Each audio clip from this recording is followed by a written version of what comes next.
In this video, we're going to learn about solids.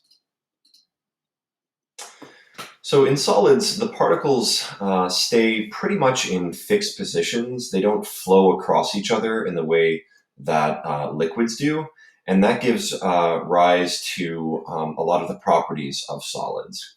If we look at these particles of solid, I'm going to say, um, you can see that they have this distinct shape, and they keep that shape because the particles are not flowing past each other. They're simply vibrating more or less in the same place. Um, and that's how they sort of manifest their kinetic energy. Now, a hotter solid with a higher temperature and therefore more average kinetic energy, it will just have its particles vibrate with greater amplitude, faster and over greater amplitude. Versus a colder solid will have more smaller vibration to express their kinetic energy. So you can see how I illustrated the particles moving. We can see over here on a macroscopic level the implications that this has. In the case of a solid, you can put a solid into any container and it will keep the same shape. So also the volume is constant as in a liquid. Um, Only in gases can you have expansion to fit the container. And as a result, there's going to be rather high density for solids, just as in liquids. You can't really compress a solid when there already is not much space between the particles. All of these properties have to do with the presence of very strong intermolecular forces. These strong intermolecular forces are the reason why the particles stick together in approximately the same place.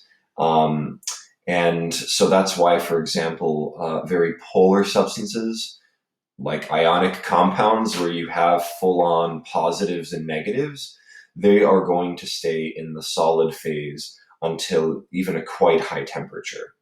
It takes very high temperature to melt them. So solids have different types. There are ionic crystals, and an example of an ionic crystal is sodium chloride, which melts at 801 degrees Celsius. Per Coulomb's law, if we increase the charge and keep the ions small, we could get even higher melting points. I want to say that with magnesium oxide, I want to say it's something like 3,700 degrees. Um, so ionic crystals have very strong intermolecular forces because of their having full-on positive and negative ions. They'll have a very high melting point. It's very hard to get the particles to not be stuck in place, attracted to each other. There are network covalent crystals like SiO2X. This just means that there will be this continuous structure of silicon bonded to oxygen, and to more silicon. And if you look at this, I've only just started to draw it.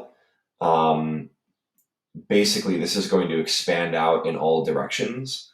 And it goes on and on and on and on. You should have ultimately in the overall structure of this, which will be one huge, huge molecule. Ultimately, you will have twice as many oxygens as silicons. But as you might be able to see here, there actually are no intermolecular forces. There's just continuous covalent bonding in this continuous pattern.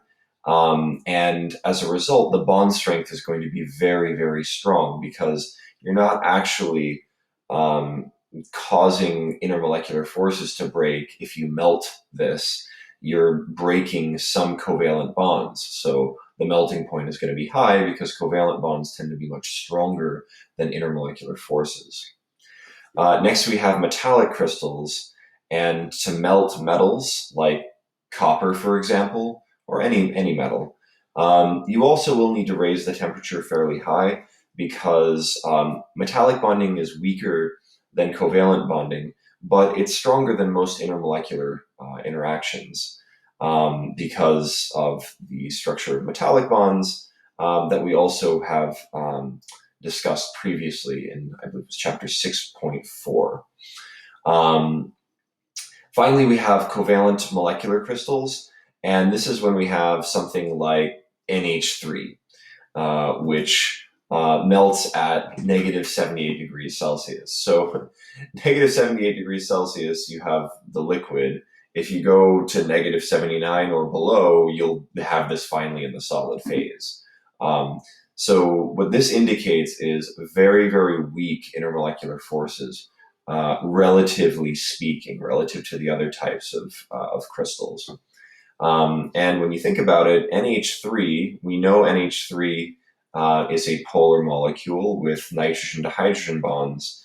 This has, as its intermolecular force, this has hydrogen bonds up from it to the next NH3. And, although hydrogen bonding is relatively strong,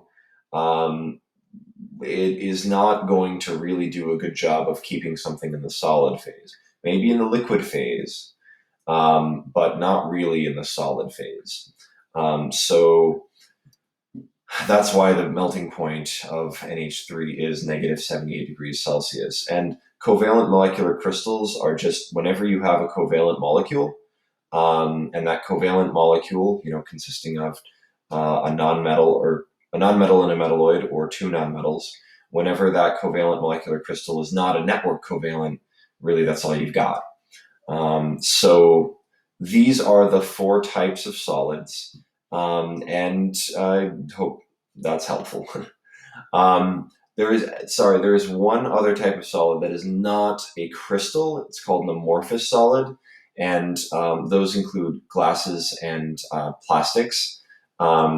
They don't carry a definite shape, and as a result, if you were to heat them, they can be molded into different shapes. If you really heat plastics, they will change shapes even before they technically melt.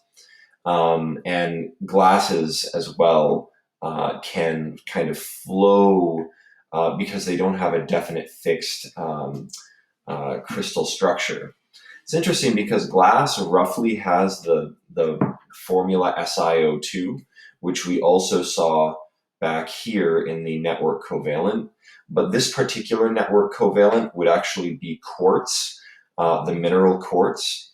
And quartz is one thing with very regular structure. Glass SiO2 is going to be with different bonding pattern, more inconsistent bonding pattern, and as a result, that gives it less of a consistency and allows it to be poured into different shapes when it gets to a high temperature. I hope this video has been helpful. Let me know if you have any feedback or comments in the comment section below. Thank you.